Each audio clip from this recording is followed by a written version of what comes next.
فقال سبحانه فاذكروني أذكركم واشكروا لي ولا تكفرون إن الحمد لله والصلاة والسلام على رسول الله وعلى آله وأصحابه وسلم تسليما كثيرا مزيدا إلى يوم الدين أما بعد সিরাজ সিরিজে আজকে আমাদের আলোচনা বিষয়বস্তু হচ্ছে মদিনার ইহুদিরা। বদর যুদ্ধের পর মদিনার ক্ষমতার কাঠামোতে বেশ কিছু গুরুত্বপূর্ণ পরিবর্তন হয়। যেমন মুশরিকরা মদিনা থেকে প্রায় বিলুপ্ত হয়ে যায়। বদরের আগে যত লোক মুশরিক ছিল তারা প্রায় সবাই মুসলিম হয়ে যায়, আর এদের মধ্যে অনেকেই মুসলিম হয়েছিল স্রেফ রাজনৈতিক সুবিধার আশায়। অর্থাৎ এদের অন্তরে ঈমান ছিল না, তারা ইসলামকে ঘৃণা করত, কিন্তু বাহ্যিকভাবে তারা দাবি করত তারা মুসলিম। এরা হচ্ছে মুনাফিক। বদর যুদ্ধের পর মুনাফিকদের সাথে আরো একটি দল মাথা চাড়া দিয়ে ওঠে, তারা হলো ইহুদি। মদিনার নবগঠিত ইসলামী রাষ্ট্রের জন্য ইহুদিরা একটা স্বতন্ত্র প্রতিপক্ষ ছিল। ইহুদিদের সাথে মুসলিমদের এই বিরোধ জাতিগত বিদ্বেষ ঘটিত কিছু নয়। এই বিরোধ আরব বনাম ইহুদি বিরোধ নয়, বরং এই বিরোধ বিশ্বাসের বিরোধ। এই বিরোধ আদর্শিক দ্বন্দ্ব থেকে উৎসারিত বিরোধ। মুসলিম উম্মার একটা বড় অংশ শুরুতে জাতিগতভাবে ইহুদি ছিল। মুসলিমরা একটা বিশ্বাস ভিত্তিক জাতি। আরব, বাঙালি, ভারতীয়, আফ্রিকান বা ইউরোপিয়ান জাতি পরিচয় বা এথনিসিটি যাই হোক, যে কেউই মুসলিম হতে পারে, শুধু তাদের ইমানের কালিমায় বিশ্বাস এবং সে অনুসারে আমল করতে হবে। কিন্তু ইহুদিদের ব্যাপারে এরকম নয়। ইহুদি ধর্মের অনুসারী বা জুডাইজমের অনুসারী হতে হলে ইহুদি জাতিরও সদস্য, অর্থাৎ জাতিগতভাবে ইহুদি হতে হবে। আগে এমনটা ছিল না। একটা সময়ে ইহুদি ধর্ম ছিল একটা বিশ্বাস ভিত্তিক ধর্ম। ইহুদিদের জাতি না হয়েও একজন মানুষ ইহুদি ধর্ম গ্রহণ করতে পারত, কিন্তু এখন সেরকম নেই। এখন তারা তাদের ধর্মকে নিজস্ব জাতিসত্তার মধ্যে সীমাবদ্ধ করে ফেলেছে। তাই কেউ চাইলেই ইহুদি ধর্ম গ্রহণ করতে পারে না বা ইহুদি হতে পারে না, বরং তাকে জন্মগতভাবে ইহুদি জাতির হতে হবে। ইহুদিদের সাথে মুসলিমদের সম্পর্ক কেমন হবে তা কোরআন ও সুন্নাহ দ্বারা নিয়ন্ত্রিত। জাতিগত শ্রেষ্ঠত্বে বা এথনিক সুপিরিয়রিটি মুসলিমরা বিশ্বাস করে না। বংশ, গোত্র, জাতি পরিচয় বা রক্তের কারণে কারো ওপর মিছে শ্রেষ্ঠত্বের বড়াই করা মুসলিমদের জন্য শোভনীয় নয়। কেননা আল্লাহ রাসূল সাল্লাল্লাহু আলাইহি ওয়াসাল্লাম বলেছেন, একজন মানুষের শ্রেষ্ঠত্ব হলো তার তাকওয়ায়। ইহুদিদের ব্যাপারে যখন আমরা কথা বলবো, বারবার তিক্ত ইতিহাসের কথাই আলোচনায় উঠে আসবে। তবে মনে রাখতে হবে, আমরা যখন ইহুদিদের সমালোচনা করছি, সেটা নিছক বিরুদ্ধচারিতা করার উদ্দেশ্য করছি না। তারা যা করেছে তাদের অপকর্মের কারণেই মুসলিমদের সাথে তাদের শত্রুতা। এখানে আরেকটি ব্যাপার আমাদের সবসময় মনে রাখতে হবে, আর তা হলো কোন ঐতিহাসিক বাস্তবতা নিয়ে কথা বলার সময় যা সত্য ঠিক তাই ব্যক্ত করা জরুরি।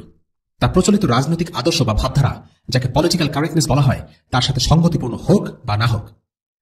প্রচলিত রাজনৈতিক বিশ্বাস ও ব্যবস্থার সাথে নিজেদের খাপ খাওয়াতে গিয়ে কোরআন ও সুন্নাহকে প্রত্যাখ্যান বা পরিবর্তন করা যাবে না।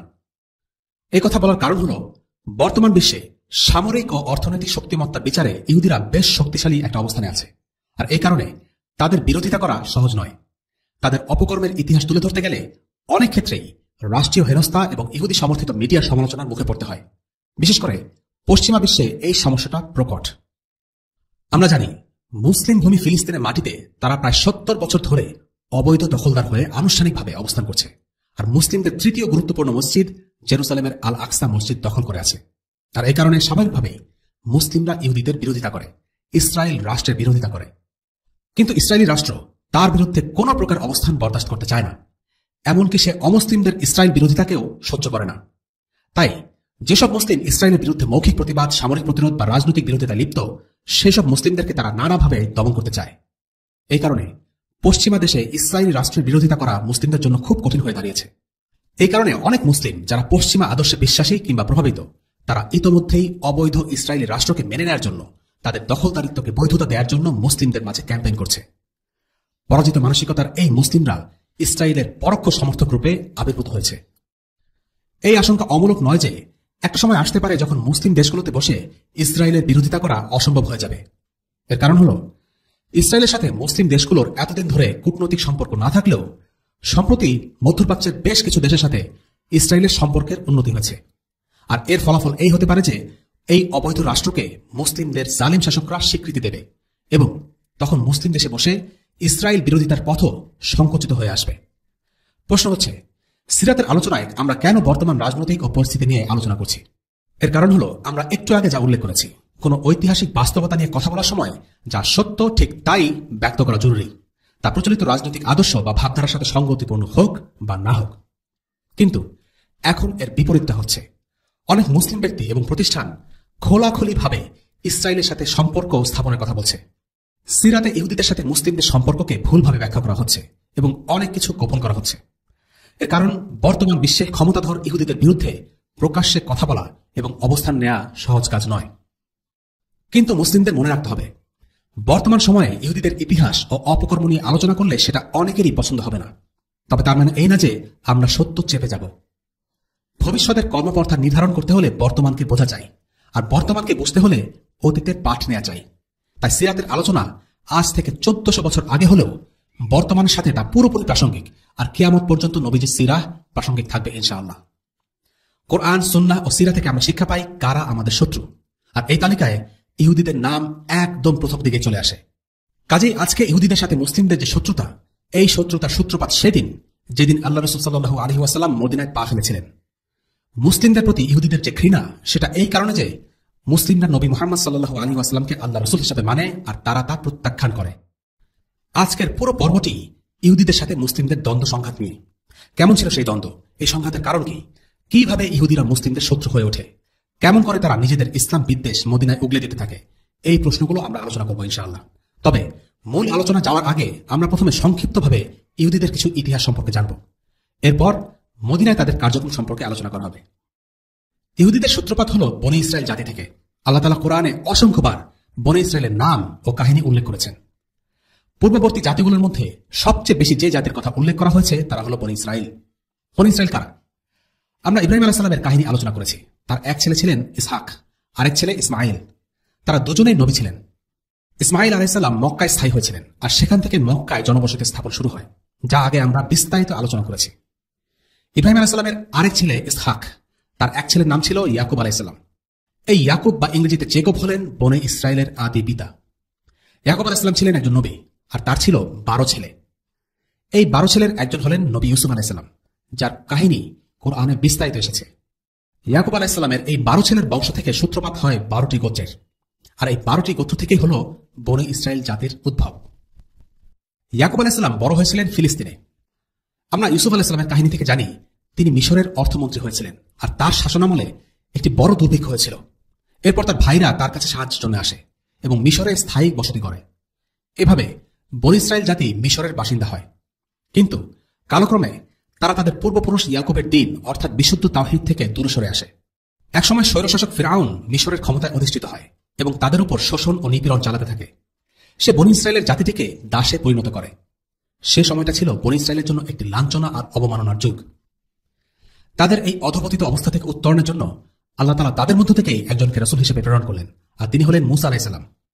মূসা আলাইহিস সালামের সাহায্যকারী হিসেবে আল্লাহ তাআলা তার ভাই হারুনকেও নবী হিসেবে প্রেরণ করলেন। তাদের নেতৃত্বে বনী ইসরায়েল ফিরআউনের দুঃশাসন থেকে মুক্তি লাভ করে এবং আল্লাহর ইচ্ছায় ফিরআউন, তার সরকার ব্যবস্থা এবং তার সম্পূর্ণ সেনাবাহিনীর পতন ঘটে। যদিও মূসা আলাইহিস সালামের নেতৃত্বে বনী ইসরায়েল জাতি স্বাধীনতা লাভ করে, কিন্তু তাদের মন ও মনন তখনও ছিল দাসত্বের শৃঙ্খলে আবদ্ধ। বনী ইসরায়েল ছিল এমন এক জাতি যাদের মধ্যে তাওহীদের বিশ্বাস ছিল, কিন্তু মিশরে থাকাকালীন সময়ে বিভিন্ন সামাজিক কৃষ্টি কালচার এবং রীতিনীতি তাদের মধ্যে এমনভাবে মিশে গিয়েছিল যে তারা তাদের আসল ধর্মের চেহারাই পাল্টে দিয়েছিল। তারা লম্বা সময় ধরে ফিরআউনের হাতে শোষিত হয়ে আসছিল, যে কারণে তাদের আত্মমর্যাদা হারিয়ে যায়।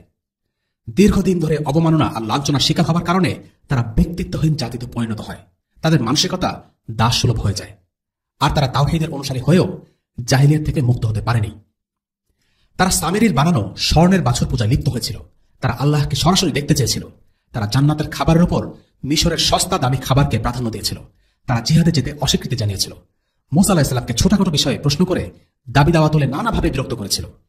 আর এই কারণে মূসা আলাইহিস সালামের সময় তারা বহিঃশত্রুর জুলুম থেকে মুক্ত স্বাধীন হয়েছিল ঠিকই, কিন্তু তারা জেরুসালেম বিজয় করার যোগ্যতা অর্জন করতে পারেনি। তাদের হঠকারিতার শাস্তিস্বরূপ 40 বছর ধরে তারা মরুভূমিতে উদ্ভ্রান্ত হয়ে ঘুরে বেড়ায়। পরবর্তীতে একসময় হারুন ও মূসা আলাইহিস সালাম দুজনে মারা যান। এরপর তাদের নেতৃত্ব দেন ইউশা ইবনে নুন আলাইহিস সালাম। তিনি ছিলেন মূসা আলাইহিস সালামের একজন সেবক। তিনি বনী ইসরায়েলের জেরুসালেম জয়ের নেতৃত্ব দেন।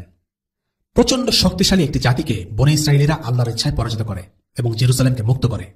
আর সে সময়টা ছিল বনী ইসরায়েলিদের স্বর্ণযুগ, তাদের শ্রেষ্ঠ সময়। কোরআনে এরপরে বর্ণিত হয়েছে রাজা তালুতের কাহিনী। তালুতের অধীনে অল্প কিছু বনী ইসরায়েলি জালিম শাসক জালুতের বিরুদ্ধে জিহাদ করে বিজয় অর্জন করে। রাজা তালুতের যে সৈনিক জালুতকে হত্যা করেছিলেন তিনি হচ্ছেন দাউদ আলাইহিস সালাম। দাউদ আলাইহিস সালামের পর বনী ইসরায়েলকে নেতৃত্ব দেন তার ছেলে সুলাইমান আলাইহিস সালাম। তারা দুজনে ছিলেন ন্যায়পরায়ণ শাসক। সুলাইমান আলাইহিস সালামের অবসানের পর বনী ইসরাঈলীদের অবস্থা বেশ দুর্বল হতে থাকে। তারা আল্লাহর দিন থেকে দূরে সরে যায় এবং অনেক দলে বিভক্ত হয়ে যায়। অন্যান্য জাতির হামলায় তারা রাজ্যহারা হতে থাকে। এইগুলোর মধ্যে সবচেয়ে উল্লেখযোগ্য ছিল খ্রিস্টপূর্ব 8ম শতাব্দীতে অ্যাসিরিয়ান সেনাবাহিনীর আক্রমণ, খ্রিস্টপূর্ব 6ষ্ঠ শতাব্দীতে ব্যাবিলনিয়ান সেনাবাহিনীর আক্রমণ এবং খ্রিস্টবর্ষের 1ম শতাব্দীতে রোমানদের আক্রমণ। এভাবে বনী ইসরাঈলীরা ক্রমেই দুর্বল হতে থাকে। এ সময়টায় তারা তাদের আদিভূমি ফিলিস্তিন ও সিরিয়া ছেড়ে আরব এবং অন্যান্য জায়গায় ছড়িয়ে পড়তে থাকে। বনী ইসরায়েলকে সৎ পথে পরিচালনা করার জন্য, তাদেরকে দ্বীনের পথে ফিরিয়ে আনার জন্য আল্লাহ তাআলা অনেক নবী পাঠিয়েছেন। এই পরিক্রমায় সর্বশেষ যে পরিবারকে পাঠানো হয়েছিল সেই পরিবারটি হচ্ছে আলে ইমরান, অর্থাৎ ইমরানের পরিবার। ইমরানের মেয়ে ছিলেন মারিয়াম আলাইহিসসালাম আর তার ছেলে ছিলেন ঈসা আলাইহিসসালাম। ঈসা আলাইহিসসালামের পর বনী ইসরায়েলের জন্য আর কোনো নবীকে পাঠানো হয়নি। ঈসা আলাইহিসসালামের পর মুহাম্মদ সাল্লাল্লাহু আলাইহি ওয়াসাল্লামকে সমগ্র বিশ্বের জন্য রাসূল হিসেবে পাঠানো হয়েছে। ইমরান কোনো নবী ছিলেন না, তবে তিনি ও তার স্ত্রী দুজনেই ছিলেন আল্লাহর নেককার বান্দা। তাদের ঘরে জন্ম হয়েছিল মারিয়ামের। মারিয়াম হচ্ছেন সেই নারী যাকে আল্লাহ তাআলা সমস্ত নারীর উপর শ্রেষ্ঠত্ব দিয়েছেন। আর আমরা জানি মারিয়ামের সন্তান হচ্ছেন ঈসা আলাইহিস সালাম, যার জন্ম ছিল একটি অলৌকিক ঘটনা, কারণ তিনি জন্মগ্রহণ করেছিলেন স্বাভাবিক প্রক্রিয়ার বাইরে, তার কোনো বাবা ছিল না। অন্যদিকে ইমরানের স্ত্রীর বোনের স্বামী ছিলেন জাকারিয়া। জাকারিয়ার ছেলে ছিলেন ইয়াহিয়া। জাকারিয়া ও ইয়াহিয়া এই দুজন বাপ ছেলে দুইজনই ছিলেন নবুয়ত প্রাপ্ত। আল্লাহ তাআলা এই বরকতময় পরিবারকে পাঠিয়েছিলেন এমন এক সময়ে যখন বনী ইসরাইল প্রচন্ডভাবে দুর্নীতিগ্রস্ত। তারা ইতোমধ্যেই নিজেদের দিনকে নানাভাবে বদলে দিয়েছে। নিজেদের নেতৃত্ব ও ক্ষমতা ধরে রাখার জন্য তাদের আলেমরা শাসক শ্রেণীর সাথে আতাত করে তাওরাতের আইনকে বদলে দেয়। তারা আল্লাহর দেয়া হালাল বিধানকে নিজেদের স্বার্থে হারাম করত এবং হারামকে হালাল করত। বাহ্যিকভাবে বনী ইসরাইলরা দিনের জন্য ব্যাপক পরাকাষ্ঠা দেখালেও তাদের অন্তরে ঈমান বলে কিছু ছিল না। এমন নয় যে তারা দিনকে সরাসরি প্রত্যাখ্যান করত, বরং তারা দিনকে বিকৃত করেছিল নিজেদের স্বার্থে। আবার একই সাথে তারা নিজেদের সঠিক ধর্মের অনুসারী বলে গর্ব করে বেড়াত। তাদের এই পথভ্রষ্টতা ও নীতিহীনতা থেকে রক্ষা করার জন্য সর্বশেষ প্রেরিত নবী হলেন ঈসা আলাইহিস সালাম।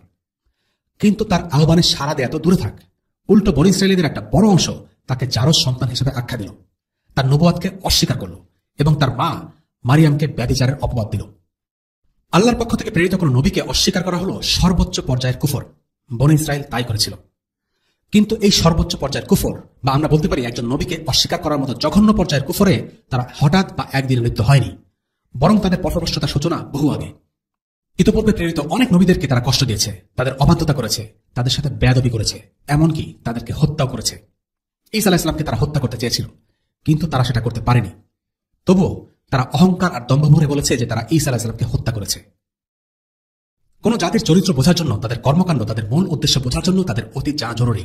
আর এই কারণেই আমরা ইহুদিদের অতীত সম্পর্কে আলোচনা করলাম। ইহুদিরা হচ্ছে এমন এক জাতি যারা আল্লাহর দ্বীনকে খুব হেলাফেলায় গ্রহণ করেছিল। তারা নিজেদের সুবিধার জন্য দ্বীনের বিধানকে বদলে ফেলত। তারা পাপ কাজ করলে সেটাই অনুতপ্ত না হয়ে আলিমদের মাধ্যমে বৈধতা আদায় করে নিত। তারা দ্বীনের মূল লক্ষ্য ও গুরুত্বপূর্ণ বিষয়গুলোকে বাদ দিয়ে ছোটখাটো বিষয় নিয়ে বাড়াবাড়ি করত। দিন শেষে তাদের বিশ্বাসের বিচ্যুতি এতটাই প্রকট হয়েছিল আর অন্তর এতটাই কলুষিত হয়ে গেছিল যে তারা তাদের নবীদেরকে হত্যা করতেও দ্বিধাবোধ করেনি। আমরা যখন বনী ইসরাইলের এই ইতিহাস দেখি, তখন আমরা আপনা আপনি বুঝতে পারি কেন তারা নবী মুহাম্মদ সাল্লাল্লাহু আলাইহি ওয়াসাল্লামের দাওয়াতকে প্রত্যাখ্যান করেছিল, যদিও বা তারা জানতো আরবে একজন নবীর উদ্ভব ঘটবে। তাদের মদিনায় বসবাস শুরু করার পেছনে একটা কারণ ছিল যে তারা ধারণা করছিল এই মদিনাতেই একজন নবী আসবেন। একজন নবীর আগমনের ব্যাপারে তারা এতটাই দৃঢ় বিশ্বাসী ছিল যে খোদ তাদের প্রতিবেশী মুশরিকরাও বিশ্বাস করে ফেলে যে একজন নবী আসবেন। অর্থাৎ তারা জানতো নবী মুহাম্মদ সাল্লাল্লাহু আলাইহি ওয়াসাল্লাম আসবেন, এবং তিনি যখন এসেছেন তাকে চিনতে তাদের এতটুকু ভুল হয়নি। তারা ঠিকই বুঝতে পেরেছিল এই মুহাম্মদ হচ্ছেন সেই নবী যার কথা তাওরাতের ভবিষ্যৎবাণীতে আছে। এরপরেও তারা জেনে শুনেই নবীজি মুহাম্মদ সাল্লাল্লাহু আলাইহি ওয়াসাল্লামকে অস্বীকার করেছে। তারা ঠিক যে কারণে ঈসা আলাইহিস সালামকে অস্বীকার করেছিল, ঠিক একই কারণে তারা মুহাম্মদ সাল্লাল্লাহু আলাইহি ওয়াসাল্লামকে অস্বীকার করেছে। আর সেটা হলো নিজেদের শ্রেষ্ঠত্ব, দুনিয়ার কর্তৃত্ব আর সামাজিক স্ট্যাটাস বা মর্যাদা হারানোর ভয়। ইহুদিরা খুব দাবি করত তারা হকের উপর আছে, তারাই হলো একমাত্র হকপন্থী। কিন্তু তারা কার্যত এই হককে স্বীকার করত না। তারা তখনই হককে মেনে নিত যখন তা তাদের পক্ষে আসত। নিজেদের স্বার্থের কাজে এলেই তারা হকের অনুসরণ করত, আর স্বার্থের বিপরীতে গেলে তারা বাতিলকে হক বলে চালিয়ে দিত। অর্থাৎ তাদের এই ধর্ম ছিল তাদের জন্য ঢালস্বরূপ। তারা এখনো একই কাজ করে যাচ্ছে। ইসরায়েলের বিরুদ্ধে কিছু বললেই সেটা হয়ে যায় অ্যান্টিসেমিটিক। তাদের জুলুমবাজ ইসরায়েলি রাষ্ট্রের বৈধতার প্রমাণ হিসেবে তারা তাওরাতকে ব্যবহার করে। তারা ধর্মকে ব্যবহার করত দুনিয়ার জন্য। তাদের অন্তরে ধর্ম বলে কিছু ছিল না। তাদের অন্তর ছিল প্রচন্ড কঠিন। দুনিয়ার প্রতি তাদের লোভ ছিল প্রচন্ড। আল্লাহ তাআলা এদের ব্যাপারে বলেছেন, এরা মৃত্যু কামনা করে না, এরা দুনিয়াকে প্রচন্ড ভালোবাসে। প্রশ্ন আসতে পারে, তাহলে তারা কেন নবীজি সাল্লাল্লাহু আলাইহি ওয়াসাল্লামের আগমনের আশায় মদিনায় এসেছিল? ধর্মের প্রতি তাদের যদি কোনো আন্তরিকতা নাই থাকে, তাহলে কেন তারা আশা করত যে একজন নবী আসবেন আর তাদের বিজয় করবেন? এর কারণ হতে পারে হয়তো তাদের অন্তরে আন্তরিকতার ছিটেফোঁটা অবশিষ্ট ছিল, কিন্তু তাদের অন্তর এতটাই কলুষিত ছিল যে যখনই তারা দেখল নবী মুহাম্মদ সাল্লাল্লাহু আলাইহি ওয়াসাল্লাম তাদের জাতি অর্থাৎ ইহুদি নন, তখন তারা সত্য জেনেও তাকে মেনে নিতে অস্বীকৃতি জানালো। কারণ তারা আশা করছিল যে শেষ নবী একজন ইহুদি হবেন। ইহুদিরা আরবদের ঘৃণা করত, তাদের নিচু চোখে দেখত। যখন তারা দেখল শেষ নবী একজন আরব, তখন তারা তাদের অন্তরের জাতীয় অভিমান আর অহংকারের কারণে একজন আরব নবীর কর্তৃত্ব মেনে নিতে অস্বীকৃতি জানায়। তাদের মধ্যে জাতিগত শ্রেষ্ঠত্ব নিয়ে এতটাই অহংকার ছিল যে ইসলাম গ্রহণ করলে তাদেরকে আর আরব মুসলিমদেরকে একই কাতারে বিচার করা হবে, এটা তারা মানতে পারেনি। আল্লাহ রাসূল সাল্লাল্লাহু আলাইহি ওয়াসাল্লামের আগমনের আগে তারা মুশরিকদের এই বলে হুমকি দিত যে আমাদের একজন নবী আসবেন, তার নেতৃত্বে আমরা তোমাদের কচুকাটা করব। হতে পারে স্রেফ রাজনৈতিক স্লোগান বা হুমকি হিসেবে একজন নবীর আগমনের কথা বলে মুশরিকদের ভয় দেখাতো, তাদের চাপের মুখে রাখত। মোট কথা হলো, তাদের অন্তরে ছিল অহংকার, একগুঁয়েমি আর জাতিগত শ্রেষ্ঠত্বের মিথ্যেবোধ। এগুলোই তাদের ইসলাম গ্রহণ করতে দেয়নি। আল্লাহ তাআলা তাদের মনের অবস্থা ও চারিত্রিক বৈশিষ্ট্য সম্পর্কে কোরআনে অনেকগুলো আয়াতে বিস্তারিত আলোচনা করেছেন। আমরা সেই আয়াতগুলো নিয়ে আলোচনা করব ইনশাআল্লাহ। প্রথমে যে বিষয়টি আমরা আলোচনা করব সেটা হচ্ছে মদিনা রাষ্ট্রে ইহুদিদের কর্মপন্থা ও কৌশল নিয়ে। ইসলামী রাষ্ট্রের বিরুদ্ধে তাদের ষড়যন্ত্রমূলক কার্যক্রম সম্পর্কে জানা আমাদের জন্য বিশেষভাবে জরুরি। কেননা এমন কিছু প্রাচীন ও সুপ্রসিদ্ধ কৌশল আছে যেগুলো ইসলামের শত্রুরা মুসলিমদের বিরুদ্ধে সব সময় ব্যবহার করে আসছে। যুগে যুগে সেই কৌশলের মোড়ক কেবল বদলায়। বর্তমানে ইসলাম বিরোধী প্রজেক্টগুলোর উদ্দেশ্য, কাজের ধরন এবং পন্থা সম্পর্কে বুঝতে হলে আমাদেরকে রাসূলুল্লাহ সাল্লাল্লাহু আলাইহি ওয়াসাল্লামের সিরাতে মদিনায় ইহুদিদের ষড়যন্ত্রমূলক কার্যক্রমগুলো বুঝতে হবে। আর তাই এই পর্বে আমরা ইহুদিদের কার্যক্রম নিয়ে আলোচনা করতে যাচ্ছি। আমরা মদিনা সনদ নিয়ে আলোচনা করেছি। মদিনা সনদ ছিল মদিনার মুসলিম, অমুসলিম এবং ইহুদিদের মধ্যকার সম্পর্ক নির্ধারণকারী একটি সাংবিধানিক দলিল বা আইনি চুক্তিপত্র। রাসূলুল্লাহ সাল্লাল্লাহু আলাইহি ওয়াসাল্লাম ইহুদিদেরকে মদিনার নাগরিক হিসেবেই গণ্য করতেন আর শুরু থেকে সেভাবেই তাদের সাথে আচরণ করে আসছিলেন। তাদের বিরুদ্ধে তার কোনো গোপন এজেন্ডা ছিল না। তাদের ব্যাপারে কোনো খারাপ ধারণা বা ঘৃণাও পোষণ করতেন না। সত্যি বলতে আহলে কিতাব হিসাবে মুশরিকদের চাইতে তাদেরকে বরং আপন ভাবা হতো। যেহেতু তাদের পূর্বের কিতাবের ব্যাপারে জ্ঞান ছিল, তাই কিছু কিছু ব্যাপারে মুসলিমরা তাদের অনুসরণও করত। অথচ তারাই প্রথমে ইসলামী রাষ্ট্রের বিরুদ্ধে ষড়যন্ত্রে লিপ্ত হয় এবং রাসূলুল্লাহ সাল্লাল্লাহু আলাইহি ওয়াসাল্লামের সাথে করা চুক্তি ভঙ্গ করে। মদিনায় রাসূলুল্লাহ সাল্লাল্লাহু আলাইহি ওয়াসাল্লাম পা ফেলার প্রথম দিন থেকেই ইহুদিরা অখুশি ছিল। মদিনার দুই শীর্ষস্থানীয় নেতা হুয়াই ইবনে আখতাব আর আবু ইয়াসির ইবনে আখতাবের কথোপকথন থেকে তাদের মনের অবস্থা কেমন ছিল তা আমরা বুঝতে পারি। এই কথোপকথনটি আমরা আগেও বর্ণনা করেছি, ঘটনাটি আবার শোনা যাক। ঘটনাটি বর্ণনা করেছেন রাসূলুল্লাহ সাল্লাল্লাহু আলাইহি ওয়াসাল্লামের স্ত্রী সাফিয়া রাদিয়াল্লাহু আনহা। ঘটনাটি যখন ঘটে তখন ছিলেন তিনি ইহুদি এবং বয়সও ছিল কম। তিনি যে বর্ণনা দিয়েছেন তা থেকে আমরা নবীজির আগমনে ইহুদিদের প্রতিক্রিয়া সম্পর্কে বেশ স্পষ্ট ধারণা পাই। তিনি বলেন, আমি ছিলাম আমার বাবা ও চাচার সবচেয়ে আদরের, তাদের মনোযোগের কেন্দ্রবিন্দু। যখন আল্লাহ রাসূল সাল্লাল্লাহু আলাইহি ওয়াসাল্লাম বনু আমর ইবনে আউফের গ্রাম কুবা এলেন, আমার বাবা ও চাচা সকাল সকাল তাদের কাছে চলে গেলেন। ফিরে এলেন সূর্যাস্তের সময়। তারা ছিলেন ক্লান্ত, পরিশ্রান্ত, ঠিকমতো হাঁটতেও পারছিলেন না। টলতে টলতে বাড়ি ফিরলেন। সবসময়ের মতো সেদিনও আমি তাদের সাথে দেখা করতে ছুটে গেলাম, কিন্তু আল্লাহি কেউ আমার দিকে ফিরেও তাকালেন না। শুনতে পেলাম চাচা আমার বাবাকে জিজ্ঞেস করছেন, আচ্ছা এই কি সেই রাসূল যার কথা আমাদের কিতাবে উল্লেখিত আছে? বাবা বললেন, আল্লাহর কসম, তিনি সেই। চাচা জানতে চাইলেন, আপনি কিভাবে এত নিশ্চিত হচ্ছেন? তার বর্ণনা দেখে, চরিত্র দেখে? বাবা বললেন, হ্যাঁ, সেসব দেখেই তো বলছি। চাচা জানতে চাইলেন, আপনি তার সাথে কেমন সম্পর্ক বজায় রাখতে চান? আমার বাবা বললেন, আল্লাহর কসম, যতদিন বেঁচে থাকবো তার শত্রু হয়ে থাকবো।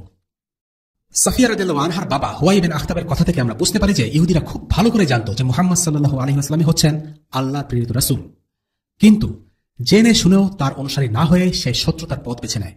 এর কারণ আমরা আগেই উল্লেখ করেছি, আর তা হলো আরবদের প্রতি ইহুদিদের ঘৃণা, প্রচন্ড হিংসা আর তীব্র বিদ্বেষ। তাদের মনের এই হিংসা থেকে জন্ম নেয় কুফরি। তাদের হিংসা তাদের মনকে এমনই অন্ধ করে দেয় যে তারা নবীজির নবুয়তকেই অস্বীকার করে বসে। ইহুদিরা প্রথম দিন থেকেই আল্লাহ রাসূল ও ইসলামের বিরুদ্ধে কার্যত যুদ্ধ শুরু করে। আনুষ্ঠানিক ঘোষণা দিয়ে কোনো ময়দানে এই যুদ্ধ ছিল না সত্যি, তবে যে ষড়যন্ত্রমূলক কর্মকাণ্ড তারা করেছে সেটা এক প্রকার যুদ্ধই বটে। মদিনার পুরো সময়টা জুড়ে তারা যা করেছে তা হচ্ছে প্রতারণা, মিথ্যাচার আর বিশ্বাসঘাতকতা। কিন্তু তারা সরাসরি কোনো কিছুই প্রকাশ করত না, কিন্তু ঠিকই তাদের কাজের মাধ্যমে অথবা উত্তেজনাকর কোনো মুহূর্তে তাদের মনের হীন আকাঙ্ক্ষা ও বিদ্বেষ প্রকাশ পেয়ে যেত। এক পর্যায়ে তারা মদিনার রাষ্ট্রের বিরুদ্ধে সক্রিয়ভাবে বিদ্রোহ করে বসে এবং মদিনার বিরুদ্ধে বহিরাগত শক্তিকে সহায়তা করে, যে কারণে একে একে সবগুলো ইহুদি গোত্রকে মদিনা থেকে বের করে দেওয়া হয়। তাই ইহুদিদের তিনটি গোত্রের সাথে মুসলিমদের যে সংঘাত, তার প্রকৃতি ও বাস্তবতা সঠিকভাবে বোঝার জন্য তাদের কার্যক্রমগুলো বোঝা খুব জরুরি। এই কার্যক্রমগুলো আমরা কয়েকটি পয়েন্ট আকারে আলোচনা করছি। 1 নম্বর পয়েন্ট, ইসলামের বিরুদ্ধে ইহুদিদের সবচেয়ে বড় মারণাস্ত্র ছিল মুসলিমদের মধ্যে বিভেদ তৈরির অপচেষ্টা করা। ইহুদিরা শুরু থেকে বুঝতে পেরেছিল মুসলিমদের সাথে সরাসরি যুদ্ধে ইহুদিরা কখনোই পেরে উঠবে না। একটা সময় ছিল যখন মদিনা আওস ও খাজরাজ গোত্রের মধ্যে কথায় কথায় যুদ্ধ লাগতো, আর এই যুদ্ধ থেকে ফায়দা নিত ইহুদিরা। সে সময় আসাবিয়া বা গোত্রবাদের কারণে আওস গোত্রের কেউ খাজরাজি কাউকে শুধু এই কারণে ঘৃণা করতো যে কারণ সে ছিল খাজরাজি, আর খাজরাজ গোত্রের কেউ আওস গোত্রকে ঘৃণা করতো এই কারণে কারণ সে ছিল আওসি। কিন্তু ইসলাম যখন মদিনায় এলো তখন আওস আর খাজরাজ হয়ে গেল একটা সত্তা। তারা একে অপরে ভালোবাসত শুধু এই কারণে যে তারা সবাই মুসলিম। ইহুদিরা দেখলো আওস আর খাজরাজের মিলিত শক্তির সাথে ইহুদিরা কখনো পেরে উঠবে না। ইহুদিরা ভালো করে জানতো এই ঐক্যের ভিত্তি ছিল ইসলামী ভ্রাতৃত্ববোধ, আর তাই ইহুদিরা আওস ও খাজরাজের মধ্যে অতীতের যে বিভেদ ছিল সেটা বারবার মনে করিয়ে দিত। উত্তেজক কথাবার্তা বলে তাদের মধ্যে জাহিলিয়াতি যুগের জাতীয়তাবাদী চেতনাকে জাগিয়ে দিত। ইবনে ইসহাকের বর্ণনা থেকে জানা যায় শাইস ইবনে কাইস নামের এক বুড়ো ইহুদি ছিল। সে ছিল এক ইসলাম বিদ্বেষী, তার অন্তর জুড়ে ছিল কুফরি। মুসলিমদের সে খুব বেশি ঘৃণা করত। ইসলাম গ্রহণের আগে আওস ও খাজরাজ গোত্র পরস্পরকে ঘৃণা করত। সে দেখল রাসূলুল্লাহ সাল্লাল্লাহু আলাইহি ওয়াসাল্লামের আবির্ভাবের পর গোত্র দুটি বন্ধু হয়ে গেছে, তারা মিলেমিশে আছে, একসাথে এক মজলিসে বসে কথা বলছে। এই দৃশ্য তার সহ্য হলো না। সে বলে উঠল, এই জমিনে আজ আওস আর খাজরাজ এক হয়ে গেছে। আল্লাহর নামে শপথ করে বলছি, যতদিন তারা ঐক্যবদ্ধ থাকবে ততদিন এই দেশে আমাদের কোনো জায়গা নেই। আমরা ইহুদিরা এই মদিনায় ততদিনই টিকে থাকব যতদিন আরবরা বিভক্ত থাকবে, আর যতদিন তারা ঐক্যবদ্ধ থাকবে ততদিন আমাদের বিপদ। সে আওস খাজরাজের জমায়েতে বসে থাকা এক ইহুদি যুবককে ডেকে বলল, যাও যাও, আওস খাজরাজের কাছে যাও, স্মরণ করিয়ে দাও তাদের অতীতের জীবনের হানাহানি, বোয়াস আর অন্য সব যুদ্ধের কাহিনী। অতীতের চেতনা আর উস্কানিমূলক কবিতাগুলো আবৃত্তি করে খেপিয়ে তোলো। কবিতা ছিল সেই যুগের মিডিয়া। মিডিয়া যেমন একটা ঘটনাকে রংচং মাখিয়ে প্রচার করে ক্ষমতাসীনদের এজেন্ডা বাস্তবায়ন করে, তেমনি সে যুগেও কিছু কবি ছিল যারা একই ধরনের কাজ করত। এক গোত্রের পক্ষে হয়ে অন্য গোত্রের সম্মানহানি করে কবিতা লিখত। যাই হোক, সেই ইহুদি পুরো শাইসের কথা অনুসারে তরুণ ইহুদি ছেলেটি সাফল্যের সাথে এই কাজটি করল। সে দুই দলের জাহিলিয়াতি যুগের ঘটনাগুলো নিয়ে কথা বলা আরম্ভ করে। ধীরে ধীরে অসন্তোষ দানা বাঁধতে থাকে। তরুণও কবিতা আবৃত্তি চালিয়ে যেতে থাকে। পরিবেশ ক্রমে উত্তপ্ত হয়ে ওঠে। এক পর্যায়ে দুই দলের মধ্যে রীতিমতো ঝগড়া বেঁধে যায়। সবাই বসা থেকে দাঁড়িয়ে পড়ে, একে অপরকে চ্যালেঞ্জ করে যুদ্ধের দিকে আহ্বান করতে থাকে। এমনকি যুদ্ধ করার স্থানও ঠিক করে ফেলে। যেই আওস আর খাজরাজের মধ্যে একটু আগেও শান্তিময় সম্পর্ক ছিল, তাদের মধ্যে যুদ্ধের দামামা বেজে ওঠে। কিছু অপ্রীতিকর শব্দ, কিছু জাহিলিয়াতি চেতনার বাণী, এতটুকুই যথেষ্ট ছিল একটি সুন্দর পরিবেশকে নষ্ট করে অশান্ত আর অস্থিতিশীল করে তোলার জন্য। আওস ও খাজরাজের মধ্যে যুদ্ধের কথা রাসূলুল্লাহ সাল্লাল্লাহু আলাইহি ওয়াসাল্লামের কানে পৌঁছলে তিনি ছুটে এলেন। মুসলিমদের উদ্দেশ্যে বললেন, তোমরা আল্লাহকে ভয় করো। তোমরা কি আবার সেই জাহিলিয়াতের জীবনে ফেলে আসা শত্রুতাকে ফিরিয়ে আনতে চাও? অথচ আমি এখন তোমাদের মাঝে আছি। আল্লাহ তোমাদেরকে ঈমান আর ইসলামের দিকে হিদায়াত করেছেন। তোমরা কি ভুলে গেছো আল্লাহর সেই অনুগ্রহের কথা, যেই অনুগ্রহের কারণে আজ তোমরা জাহিলিয়াত ও কুফরি থেকে মুক্তি পেয়েছ? যে অনুগ্রহ তোমাদের অন্তরে শত্রুতার পরিবর্তে ভালোবাসা ও বন্ধুত্বের বীজ বপন করেছে। রাসূলুল্লাহ সাল্লাল্লাহু আলাইহি ওয়াসাল্লামের এই কথা শুনে তারা যেন বোধ ফিরে পেল। সবকিছু ভুলে একে অপরের সাথে কোলাকুলি আরম্ভ করলো, একে অপরের কাছে ক্ষমা চাইতে লাগলো। অথচ কিছুক্ষণ আগেও তারা যুদ্ধে লড়তে প্রস্তুতি নিচ্ছিল। আল্লাহর ইচ্ছায় ইহুদিদের চক্রান্ত সফল হল না। মুসলিমদের তাই শব্দ চয়নের ব্যাপারে সতর্ক হওয়া উচিত, কেননা শয়তান অসতর্ক কথাকে কেন্দ্র করে বিভেদ তৈরি করে। আল্লাহ তাআলা বলেন, হে নবী, আমার বান্দাদের বলে দিন তারা যেন কথা বলার সময় এমন সব কথা বলে যা উত্তম, কেননা শয়তান খারাপ কথা দ্বারা তাদের মাঝে বিভেদ সৃষ্টির উস্কানি দেয়, আর শয়তান তো মানুষের প্রকাশ্য দুশমন। সূরা ইসরা আয়াত 53। শাইস ইবনে কাইস ও তার সাঙ্গপাঙ্গদের এই ষড়যন্ত্রের কথা আল্লাহ তাআলা কোরআনে উল্লেখ করেছেন। হে নবী, আপনি বলুন, হে আহলে কিতাবরা, তোমরা কেন জেনে বুঝে আল্লাহর আয়াত অস্বীকার করো, অথচ তোমরা যা কিছু করো আল্লাহ তাআলাই তার উপর সাক্ষী। আপনি আরো বলুন, হে আহলে কিতাবরা, যারা ঈমান এনেছে তোমরা কেন তাদেরকে আল্লাহর পথ থেকে ফেরাতে চেষ্টা করছো? এভাবেই তোমরা আল্লাহর পথকে বাঁকা করতে চাও, অথচ এই লোকদের সত্যপন্থী হবার ব্যাপারে তোমরাই তো সাক্ষী। আল্লাহ তাআলা তোমাদের এই সব বিদ্রোহমূলক আচরণ সম্পর্কে মোটেই বেখবর নন। তোমরা যারা ঈমান এনেছো, তোমরা যদি আগে যাদের কিতাব দেওয়া হয়েছে তাদের কোনো একটি দলের কথা মেনে চলো, তাহলে মনে রেখো ঈমান আনার পরেও এরা তোমাদেরকে কাফির বানিয়ে দিবে। সূরা আলে ইমরান আয়াত 98 থেকে 100। আল্লাহ মুসলিমদের সতর্ক করে বলছেন, আহলে কিতাবদের অর্থাৎ ইহুদি ও খ্রিস্টানদের অনুসরণ করার ফলাফল খুবই ভয়াবহ। হয়তো খুব নিরীহভাবে কেউ তাদের অনুসরণ করা শুরু করতে পারে, কিন্তু এর চূড়ান্ত পরিণতি কুফর। ইহুদিরা খুব ভালো করে জানতো মুহাম্মদ সাল্লাল্লাহু আলাইহি ওয়াসাল্লাম হচ্ছেন সত্য নবী। তাদের কিতাবে রাসূলুল্লাহ সাল্লাল্লাহু আলাইহি ওয়াসাল্লামের আগমনের কথা লেখা আছে, কিন্তু তবুও তারা মুসলিমদের হিংসা করে। কারণ আল্লাহ ইহুদিদের কাছে রাসূলুল্লাহ সাল্লাল্লাহু আলাইহি ওয়াসাল্লামকে প্রেরণ না করে আরবদের কাছে প্রেরণ করেছেন। এটা তারা মানতে পারে না। তাই তারা চায় মুসলিমরা কুফরি করুক। তাদেরকে অনুসরণ করলে একটাই গন্তব্য, কুফরি। পেছনে ফেরার আর কোনো পথ নেই। মুসলিমদের মধ্যে কুফরি ও অন্তর্কন্দল সৃষ্টি করার ব্যাপারে ইহুদি এবং খ্রিস্টানরা সিদ্ধহস্ত। আল্লাহ তাআলা তাদের এই কৌশল সম্পর্কে সাবধান করে দিয়ে মুসলিমদের বলেন, তোমরা সবাই মিলে আল্লাহর রশিকে শক্ত করে আঁকড়ে ধরো এবং কখনো পরস্পর বিচ্ছিন্ন হও না। তোমরা তোমাদের উপর আল্লাহর সেই নিয়ামতের কথা স্মরণ করো যখন তোমরা একে অপরের দুশমন ছিলে। অতঃপর আল্লাহ তাআলা তার দ্বীনের বন্ধন দিয়ে তোমাদের একের জন্য অপরের মনে ভালোবাসার সঞ্চার করে দিলেন। অতঃপর যুগ যুগান্তরের শত্রুতা ভুলে তোমরা আল্লাহর অনুগ্রহে একে অপরের ভাই হয়ে গেলে, অথচ তোমরা ছিলে হানাহানির অগ্নিকুণ্ডের প্রান্ত সীমায়। অতঃপর সেখান থেকে আল্লাহ তাআলা তার রহমত দিয়ে তোমাদের উদ্ধার করলেন। আল্লাহ তাআলা এভাবেই তার নিদর্শনসমূহ তোমাদের কাছে স্পষ্ট করে বর্ণনা করেন, যাতে করে তোমরা সঠিক পথের সন্ধান পেতে পারো। তোমাদের মধ্য থেকে এমন একটি দল থাকা উচিত যারা মানুষদের কল্যাণের দিকে ডাকবে, সত্য ও ন্যায়ের আদেশ দিবে, আর অসত্য ও অন্যায় কাজ থেকে তাদের বিরত রাখবে। সত্যিকার অর্থে এরাই হচ্ছে সাফল্যমণ্ডিত। তোমরা কখনো তাদের মতো হয়ে যেও না, যাদের কাছে আল্লাহর পক্ষ থেকে সুস্পষ্ট নিদর্শন আসার পরও তারা বিভিন্ন দলে উপদলে বিভক্ত হয়ে পড়েছে এবং নিজেদের মধ্যে নানা ধরনের মতানৈক্য সৃষ্টি করেছে। এরাই হচ্ছে সেসব মানুষ যাদের জন্য কঠোর শাস্তি রয়েছে। সূরা আলে ইমরান আয়াত 101 থেকে 105। আল্লাহ রাসূল সাল্লাল্লাহু আলাইহি ওয়াসাল্লামের চমৎকার নেতৃত্ব গুণটি এখানে লক্ষণীয়। একজন ভালো নেতা তার অনুসারীদের নিয়ন্ত্রণ করতে পারেন। তিনি তাদের মনের অবস্থা বোঝেন এবং তিনি জানেন কোন কথা কিভাবে বললে তারা সঠিকভাবে চিন্তা ভাবনা করবে। একটু আগেই ইহুদিদের কবিতায় তাদের অতীত জীবনের হানাহানির কথা শুনে উত্তেজিত হয়ে তারা যুদ্ধের প্রস্তুতি নিচ্ছিলেন। শয়তানের একটি কৌশল হলো সে হুটহাট মানুষকে রাগিয়ে বা উত্তেজিত করে ভুল কাজ করায়। আল্লাহ রাসূল সাল্লাল্লাহু আলাইহি ওয়াসাল্লাম এসেই তাদেরকে আল্লাহর দয়া ও রহমতের কথা স্মরণ করিয়ে দিলেন এবং শান্ত করলেন। নবীজি সাল্লাল্লাহু আলাইহি ওয়াসাল্লামের কথায় সাহাবীদের উপর গভীর প্রভাব ছিল। তার কথা শোনার সাথে সাথে তারা স্বাভাবিক অবস্থা ফিরে এলেন এবং কোলাকুলি করে নিজেদের মধ্যে সবকিছু ঠিকঠাক করে নিলেন। দ্বিতীয় পয়েন্ট, দ্বীন ইসলাম নিয়ে বিদ্রূপ ও ঠাট্টা তামাশা। ইহুদিদের দ্বিতীয় একটি অপকর্মের কথা আল্লাহ তাআলা কোরআনে উল্লেখ করেছেন, আর সেটি হচ্ছে ধর্ম নিয়ে ঠাট্টা করা, যাকে ব্লাসফেমি বলা হয়। তারা রাসূলুল্লাহকে নিয়ে, মুসলিমদের নিয়ে এবং ইসলাম সম্পর্কে আজে বাজে কথা বলত। তারা নিজেদের ধর্ম নিয়ে অনেক গর্ব করত, অথচ ধর্মের সাথে ছিল তাদের যোজন যোজন দূরত্ব।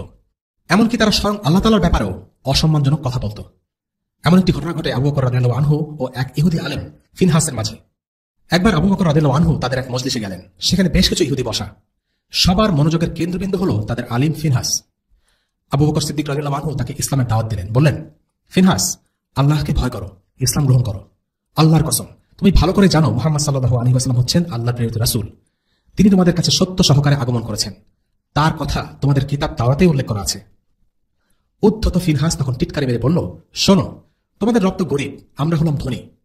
যদি তোমাদের রব ধনী হয়ে থাকে তাহলে তিনি তোমাদের দান খরচ করতে পারেন কেন? এটাই প্রমাণ করে যে তিনি অভাবী আর আমরা ধনী। আমাদেরকেই তার প্রয়োজন। এই কথা শুনে আবু বকর রাদিয়াল্লাহু আনহুর মেজাজ প্রচন্ড খারাপ হলো। তিনি ফিনহাসের মুখে খুশি মেরে বসলেন। ফিনহাসও কম যায় না। সে দৌড়ে গিয়ে রাসূলুল্লাহ সাল্লাল্লাহু আলাইহি ওয়াসাল্লামের কাছে আবু বকরের নামে নালিশ করে দিল। রাসূলুল্লাহ আবু বকর রাদিয়াল্লাহু আনহুর কাছে এই বিষয়ে কৈফিয়ত চাইলেন। আবু বকর রাদিয়াল্লাহু আনহু রাসূলুল্লাহকে বললেন, আল্লাহর এই দুশমন ভয়াবহ কথা বলেছে। সে বলেছে আল্লাহ হচ্ছে গরিব আর তারা হলো ধনী। এই কথা শুনে আমি রাগের মাথায় তাকে খুশি মেরেছি। কিন্তু ফিনহাস মুখের ওপর সবকিছু অস্বীকার করল। তখন আল্লাহ আযজা ওয়া জাল এই আয়াত নাযিল করলেন। আল্লাহ তাআলা সেই ইহুদি লোকদের কথা ভালো করে শুনেছেন, যখন তারা বিদ্রূপ করে বলেছিল, হ্যাঁ, আল্লাহ তাআলা অবশ্যই গরিব আর আমরা হচ্ছি ধনী। তারা যা কিছু বলে তা আমি তাদের হিসাবের খাতায় লিখে রাখব। আমি আরো লিখে রাখব অন্যায়ভাবে তাদের নবীদের হত্যা করার বিষয়টিও। সেদিন আমি তাদের বলবো, এবার এই জাহান্নামের স্বাদ উপভোগ করো। এই আযাব হচ্ছে তোমাদের নিজেদের হাতের কামাই, যা তোমরা আগেই এখানে পাঠিয়েছ। আল্লাহ তাআলা কখনো তার নিজ বান্দাদের প্রতি অবিচারক নন। সূরা আলে ইমরান আয়াত 181 এবং 82। ইহুদিরা নিয়মিত মুসলিমদের সম্পর্কে আজে বাজে কথা বলতো, উপহাস করত। আল্লাহ তাআলা এই সম্পর্কে আরো বলেছেন, তোমাদের আগে যাদের কিতাব দেওয়া হয়েছে তাদের পক্ষ থেকে এবং মুশরিকদের পক্ষ থেকে অবশ্যই তোমরা অনেক কষ্টদায়ক কথা শুনবে। এই অবস্থায় যদি তোমরা ধৈর্য ধারণ করো এবং তাকওয়া অবলম্বন করো, তবে নিশ্চয়ই তা হবে দৃঢ় সংকল্পের কাজ। সূরা আলে ইমরান আয়াত 186। ইহুদিরা ছিল এমন একটি জাতি যারা নিজেদের ধর্ম নিয়ে অনেক গর্ব করত। তারা দাবি করত তারাই একমাত্র সত্য ধর্মের অনুসারী আর বাকি সবাই ভ্রান্ত। কিন্তু তাদের এই দাবি ছিল শুধু মুখের দাবি, কারণ কাজকর্মে তারা নিজেদের ধর্ম অনুসরণ করত না। যখন খুশি তারা নিজেদের ধর্মের আইন বদলে ফেলত। অদ্ভুত এক অধ্যত্ব পেয়ে বসেছিল তাদের। তারা এতটাই উদ্ধত ছিল যে খোদ আল্লাহ তাআলা সম্পর্কে অসম্মানজনক কথা বলতে তাদের বাধ্য না। যেমন তারা বলতো, আল্লাহর হাত বাঁধা। আসলে তারা মদিনায় নবীজি সাল্লাল্লাহু আলাইহি ওয়াসাল্লামের দাওয়াতের সফলতা দেখে প্রচন্ড হিংসাবোধ করত। এই হিংসা তাদের কুফরিকে আরো বাড়িয়ে দিয়েছিল। ইহুদিদের কাছ থেকে এমন আচরণ আমরা এখনো পাই। গোটা বিশ্বের গ্লোবাল মিডিয়া শক্তির একটা বড় অংশ তাদের হাতে, আর সে মিডিয়াকে কাজে লাগিয়ে তারা ইসলাম ও মুসলিমদের বিরুদ্ধে একটি প্রোপাগান্ডা যুদ্ধ চালিয়ে যাচ্ছে। ইসলামের প্রতি মানুষের মনকে বিষিয়ে তুলতে চাইছে। তারা মুসলিমদের ব্যাপারে সংঘটিত জুলুমের ব্যাপারে মুখে কুলুপ এঁটে থাকবে, কিন্তু মুসলিমদের কোনো ভুল পেলে সেটা নিয়ে বিশাল গল্প বানাবে আর তাদের নিজেদের অপকর্মের ব্যাপারে টু শব্দটিও করবে না। কিন্তু মিডিয়ায় ইসলামের বিরুদ্ধে এসব প্রপাগান্ডা দেখে সাহস হারানো যাবে না, কারণ আল্লাহ আমাদের বলছেন যদি মুসলিমরা ধৈর্যশীল আর তাকওয়াবান হয় তাহলে তাদের এসব মিথ্যাচার ইসলাম ও মুসলিমদের কোনো ক্ষতি করতে পারবে না, কারণ সত্য টিকে থাকে আর মিথ্যা বিলুপ্ত হয়। 3 নম্বর পয়েন্ট, রাসূলুল্লাহ সাল্লাল্লাহু আলাইহি ওয়াসাল্লামের সাথে বেয়াদবি।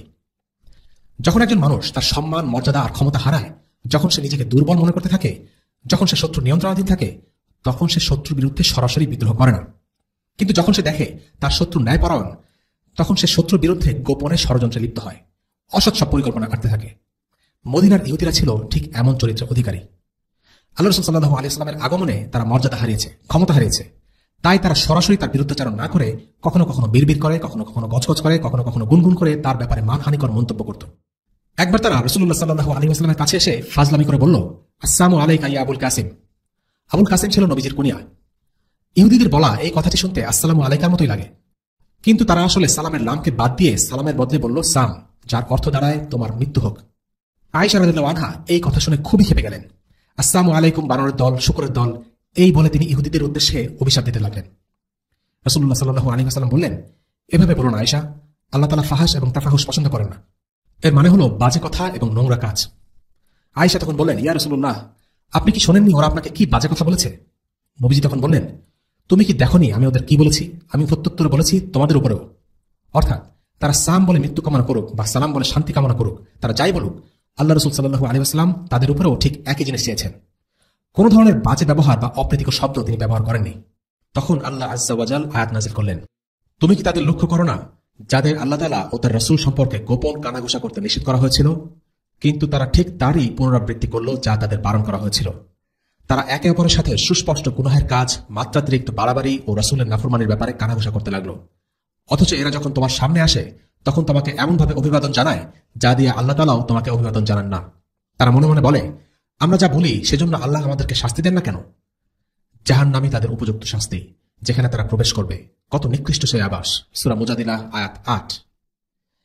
ইহুদিরা নিজেদের মধ্যে বলাবলি করত, আচ্ছা আমরা যে এত আজে বাজে কথা বলি এই জন্য আল্লাহ আমাদের শাস্তি দেন না কেন? তাহলে নিশ্চয়ই মুহাম্মদ আল্লাহ রাসূল নন। আল্লাহ বলছেন তাদের উপযুক্ত শাস্তি হল জাহান্নামের আগুন। 4 নম্বর পয়েন্ট, ইহুদিরা ছিল মুনাফিকদের আধ্যাত্মিক গুরু। এই দুটো দলের একটাই লক্ষ্য ছিল ইসলামের পতন, তাই তারা একযোগে কাজ করত। মদিনায় যারা মুনাফিক ছিল তারা ছিল আদতে মুশরিক। তাদের সাথে ইহুদিদের আকীদা বিশ্বাসের কোনো মিল ছিল না। তাদের মিল ছিল শুধু একটি বিষয়ে, আর তা হলো ইসলাম বিদ্বেষ। যে বিষয়টি তাদের শত বছরের শত্রুতা ভুলিয়ে এক করেছিল তা হচ্ছে ইসলামের প্রতি তাদের ঘৃণা। মদিনার এই দুই দলের ঐক্যজোটে ইহুদিরা ছিল পরিকল্পনাকারী আর মুনাফিকরা ছিল বাস্তবায়নকারী। আল্লাহ তাআলা বলেন, মুনাফিকদের অবস্থা হচ্ছে তারা যখন ঈমানদার লোকদের সাথে মিলিত হয় তখন বলে আমরা ঈমান এনেছি, আবার যখন একাকী শয়তানের সাথে মিলিত হয় তখন বলে আমরা তো তোমাদের সাথেই আছি। ঈমানের কথা বলে ওদের সাথে আমরা ঠাট্টা করেছিলাম মাত্র। সূরা বাকারা আয়াত 14। আন-নাসাফির তাফসীর অনুসারে এখানে শয়তান বলতে বোঝানো হচ্ছে ইহুদিদেরকে। তাদের সাথেই মুনাফিকরা দেখা করত। ইহুদি মুনাফিকদের এই মিত্র সম্পর্কে আল্লাহ তাআলা আরো বলেন, যারা মুমিনদের পরিবর্তে কাফিরদেরকে বন্ধুরূপে গ্রহণ করে তারা কি তাদের কাছে সম্মান চায়? অথচ যাবতীয় সম্মান আল্লাহর। সূরা নিসা আয়াত 139। বেশিরভাগ মুফাসসিরদের মতে এই আয়াতে কাফির বলতে বোঝানো হচ্ছে ইহুদিদের কথা। আল্লাহ তাআলা আরো বলেন, যাদের কাছে হিদায়াতের পথ পরিষ্কার হয়ে যাওয়ার পরও তারা তা থেকে মুখ ফিরিয়ে নেয়, শয়তান এদের মন্দ কাজগুলো ভালো লেবাস দিয়ে শোভনীয় করে রাখে এবং তাদের জন্য নানা মিথ্যা প্রলোভন দিয়ে রাখে। এটা এজন্যই হয়েছে যে মানুষের জন্য আল্লাহ তাআলা যা কিছু নাজিল করেছেন তা তারা পছন্দ করে না। এরা তাদের বলে, আমরা ঈমানদারদের দলে থাকলেও কিছু কিছু ব্যাপারে তোমাদের কথা মতোই চলব। আল্লাহ তাআলা এদের গোপন অভিসন্ধি সম্পর্কে খবর রাখেন। সূরা মুহাম্মদ আয়াত 25 এবং 26।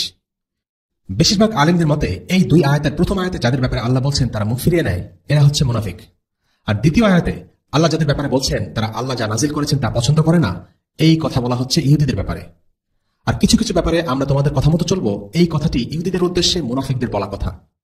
আর এই কারণে বলা হয় ইহুদিরা ছিল মুনাফিকদের আধ্যাত্মিক গুরু। আল্লাহ আযজা ওয়া জাল বলছেন যে কাফির হবার জন্য ইহুদি হবার দরকার নেই বা তাদের সাথে পুরোপুরি একমত হবার দরকার নেই।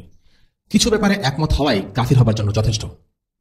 মুসলিমদের এই বিষয়ে অত্যন্ত সতর্ক থাকা উচিত।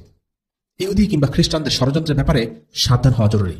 আল্লাহ তাআলা আরো বলেন, হে নবী, আপনি কি সে সম্প্রদায়ের অবস্থা কখনো লক্ষ্য করেননি যারা এমন জাতির সাথে বন্ধুত্ব পাতায় যাদের উপর আল্লাহ তাআলা অভিশাপ দিয়েছেন? এই সুযোগ সন্ধানী লোকেরা যেমন আপনাদের আপন নয় তেমনি তারাও ওদের আপন নয়। এরা জেনে শুনে আল্লাহর উপর মিথ্যা শপথ করে। আল্লাহ তাআলা তাদের জন্য জাহান্নামের কঠোর আযাব প্রস্তুত করে রেখেছেন। তারা যে কাজ করছে তা সত্যি এক জঘন্য অপরাধের কাজ। তারা তাদের মিথ্যা শপথগুলোকে নিজেদের স্বার্থ রক্ষায় ঢাল বানিয়ে নিত, অতঃপর তারা মানুষদেরকে আল্লাহর পথ থেকে ফিরিয়ে রাখত। অতএব তাদের জন্য রয়েছে এক লাঞ্ছনাদায়ক শাস্তি। সূরা মুজাদিলা আয়াত 14 থেকে 16। এই আয়াতের ব্যাপারে আল মাওয়ারিদি মন্তব্য করেন, এই আয়াতে বলা হচ্ছে মুনাফিকদের কথা, যারা এমন কিছু লোককে নিজেদের বন্ধু বানিয়েছিল যাদের উপর রয়েছে আল্লাহর অভিশাপ। আর এই অভিশপ্ত লোকেরা হচ্ছে ইহুদিরা। 5 নম্বর পয়েন্ট, ইসলামী দাওয়াতের বিরোধিতা করা এবং ইসলাম গ্রহণের বৈরী পরিবেশ সৃষ্টি করা। এই প্রসঙ্গে একটি ঘটনা আমরা আগে উল্লেখ করেছি, যা হচ্ছে আব্দুল্লাহ ইবনে সালামের ঘটনা। আব্দুল্লাহ ইবনে সালাম ছিলেন একজন ইহুদি আলেম, তবে বাকিদের সাথে পার্থক্য ছিল তিনি ছিলেন একজন সৎ আলিম, এবং তার মতো অল্প কজন সৎ আলিম ইহুদিদের মধ্যে অবশিষ্ট ছিল। যখন নবীজি সাল্লাল্লাহু আলাইহি ওয়াসাল্লাম মদিনায় এলেন, তখন স্বাভাবিকভাবেই আব্দুল্লাহ ইবনে সালাম বেশ আগ্রহের সাথে তার সাথে দেখা করতে গেলেন, কেননা তিনি আগে থেকে জানতেন যে মদিনায় একজন নবীর আগমন ঘটবে। কিন্তু তিনি ছিলেন একজন বুদ্ধিমান আলিম, তাই তিনি আগে পরখ করে নিতে চাইলেন মক্কা থেকে আগত এই মুহাম্মদ নামের এই লোকটি আসলে সত্য নবী কিনা। আব্দুল্লাহ ইবনে সালাম নবীজিকে কিছু প্রশ্ন করেছিলেন, যার উত্তর শুধুমাত্র একজন নবীর পক্ষেই দেওয়া সম্ভব ছিল। নবীজি যখন সঠিক সঠিক উত্তরগুলো দিলেন, তখন আব্দুল্লাহ ইবনে সালাম বুঝতে পারলেন মুহাম্মদ সাল্লাল্লাহু আলাইহি ওয়াসাল্লাম হচ্ছেন সত্য নবী, আর তিনি সাথে সাথে ইসলাম গ্রহণ করলেন। আব্দুল্লাহ ইবনে সালামকে ইহুদিরা বেশ সম্মান করত, কিন্তু যখন তারা জানল তিনি ইসলাম গ্রহণ করলেন, সাথে সাথে তারা তাকে মিথ্যুক, বিশ্বাসঘাতক বলে অভিহিত করল। একটু আগেও যারা তাকে সম্মান করত, সেই হয়ে গেল তাদের চোখে সবচেয়ে খারাপ লোক। এমনটা করার কারণ হচ্ছে মানুষের কাছ থেকে সমালোচনার ভয়ে কেউ যেন ইসলাম গ্রহণ করতে সাহস না পায়। তারা ইসলামের ব্যাপারে তাদের সমাজে একটা ট্যাবু সৃষ্টি করেছিল। যে কেউ ইসলাম গ্রহণ করবে তাকেই তারা কার্যত একঘরে করে ফেলবে। এর মাধ্যমে তারা ইসলাম গ্রহণ থেকে তাদের লোকদের বিরত রেখেছিল। 6 নম্বর পয়েন্ট, গুজব ছড়ানো এবং মুসলিমদের সমস্যা ও দুঃখ কষ্টে আনন্দ প্রকাশ করা। ইহুদিরা মুসলিমদের কষ্ট দেওয়া বা খোঁটা দেওয়ার কোনো সুযোগ হাতছাড়া করত না। আকাবার শপথে যে 12 জনকে নকিব বা দায়িত্বশীল হিসেবে নির্ধারণ করা হয়েছিল, তাদের একজন ছিলেন আবু উমামা আসআদ ইবনে জুরারা রাদিয়াল্লাহু আনহু। তিনি যখন মৃত্যুশয্যায়, তখন নবীজি সাল্লাল্লাহু আলাইহি ওয়াসাল্লাম তার সাথে দেখা করলেন। তার অসুস্থতা দেখে চিকিৎসা স্বরূপ একটি পন্থা বলে দিলেন, যেটি আমলে করা হতো। একটি গরম লোহা দিয়ে শরীরে জখম হওয়া স্থানে ছেঁকা দেওয়া, যার ফলে জীবাণু নষ্ট হয়ে যেত। কিন্তু সেই চিকিৎসায় আসআদ সুস্থ হলেন না, তিনি মারা গেলেন। এই নিয়ে ইহুদিরা ব্যাপক শোরগোল তুলল, বলল, এ কেমন কথা, মুহাম্মদ তার সঙ্গীর অসুস্থতার সুস্থতা দিতে পারল না? একজন নবী হিসেবে মুহাম্মদ সাল্লাল্লাহু আলাইহি ওয়াসাল্লামের দায়িত্ব রিসালাতের বার্তা পৌঁছে দেওয়া। মানুষের জীবন মৃত্যু তার হাতে ছিল না, কিন্তু তবু ইহুদিরা এই বিষয়টি নিয়ে মুসলিমদের খোঁটা দিত। এরকম আরো একটি ঘটনা আমরা আগে উল্লেখ করেছি, যা ছিল হিজরতের শুরুর দিকে ঘটনা। ইহুদিরা দাবি করল মুসলিমদের উপর তারা জাদু করেছে, তাই মুসলিমদের কোনো সন্তান হচ্ছে না। তারা মুসলিমদেরকে মনস্তাত্ত্বিকভাবে আক্রমণ করার উদ্দেশ্যেই এই গুজবটি ছড়ায়। এটা সত্য যে বেশ কিছুদিন ধরে তখন মুসলিমদের ঘরে কোনো ছেলে বাচ্চা জন্ম নিচ্ছিল না, যেটা ছিল তাদের জন্য একটা পরীক্ষা। তবে কিছুদিন পরেই আজ-জুবায়ের এবং আসমার ঘরে আব্দুল্লাহ ইবনে জুবায়ের জন্ম নেন, যাকে বলা হয় উলিদু ফিল ইসলাম, অর্থাৎ ইসলামের প্রথম সন্তান। এভাবে ইহুদিরা সব সময় মুসলিমদের হেনস্থা করতে চাইত। মুসলিমদের কোনো সমস্যা হলে ইহুদিরা তাদের খুশি চেপে রাখতে পারত না। মদিনার সনদ অনুসারে মুসলিমদের সাথে সুসম্পর্ক ও রাসূলুল্লাহর প্রতি অনুগত থাকার কথা থাকলেও ইহুদিরা কখনো সে কথা ধার ধারেনি। প্রথম দিন থেকেই তাদের পন্থা ছিল শত্রুতা আর ঝগড়া বিবাদ। ইহুদিদের ক্রমাগত ষড়যন্ত্র ও অপকর্ম মুসলিম ও ইহুদিদের মুখোমুখি দাঁড় করিয়ে দেয়। বদর যুদ্ধের পর তাদের কর্মকাণ্ড সীমা ছাড়িয়ে যায়। রাসূলুল্লাহ সাল্লাল্লাহু আলাইহি ওয়াসাল্লাম তখন বনু কাইনুকাকে বলেন, ইহুদিদের বলছি, তোমরা সতর্ক হও, নয়তো আল্লাহ কুরাইশদের মতো করে তোমাদের শাস্তি দিবেন। তোমরা ইসলাম গ্রহণ করো। তোমরা ঠিকই জানতে পারবে যে আমি ওয়াহীপ্রাপ্ত একজন রাসূল। তোমরা তোমাদের কিতাবেই তার প্রমাণ পাবে, এবং আল্লাহর সাথে তোমরা যে অঙ্গীকারে আবদ্ধ তাতেও এর প্রমাণ পাবে। এর উত্তরে তারা বলল, মুহাম্মদ, তুমি কি মনে করো আমরা তোমাদের সাথে আছি? ভ্রান্তির মধ্যে থেকো না। যাদের তুমি হারিয়েছ তাদের যুদ্ধ সম্পর্কে তেমন জ্ঞান নেই, তাই তুমি তাদের হারাতে পেরেছ। আমাদের সাথে যুদ্ধ করতে আসলেই টের পাবে সত্যিকারের যোদ্ধা কাকে বলে। এই প্রেক্ষিতে আল্লাহ আজ্জা ওয়া জাল বদরের কথা স্মরণ করিয়ে দিলেন। হে নবী, যারা আল্লাহকে অস্বীকার করে সেসব বিদ্রোহী কাফিরদের আপনি বলে দিন, অচিরেই তোমরা এই দুনিয়ায় লাঞ্ছিত ও পরাজিত হবে, এবং পরকালে তোমাদের জাহান্নামের আগুনের কাছে জড়ো করা হবে। আর জাহান্নাম তা তো হচ্ছে অত্যন্ত নিকৃষ্ট অবস্থান। সেই দল দুটোর মধ্যে তোমাদের জন্য শিক্ষণীয় কিছু মজুদ ছিল, যারা বদরের সম্মুখ সমরে একে অপরের সামনাসামনি হয়েছিল। এদের মধ্যে এক বাহিনী লড়ছিল আল্লাহর দ্বীনের পথে, আর অপর বাহিনীটা ছিল অবিশ্বাসী কাফিরদের। এই সম্মুখ সমরে তারা তাদের প্রতিপক্ষকে তাদের দ্বিগুণ দেখতে পাচ্ছিল। আল্লাহ তাআলা যাকে চান তাকে সাহায্য ও বিজয় দান করেন। এসব ঘটনার মাঝে অন্তর্দৃষ্টি সম্পন্ন লোকেদের জন্য অনেক কিছু শেখার আছে। সূরা আলে ইমরান আয়াত 12 এবং 13। বদর যুদ্ধে সত্যের জয় হয়েছিল। যে কোনো দূরদৃষ্টি সম্পন্ন মানুষের জন্য বদর একটি শিক্ষা। মুসলিমরা যে সত্যের উপর আছে, বদর তার প্রমাণ।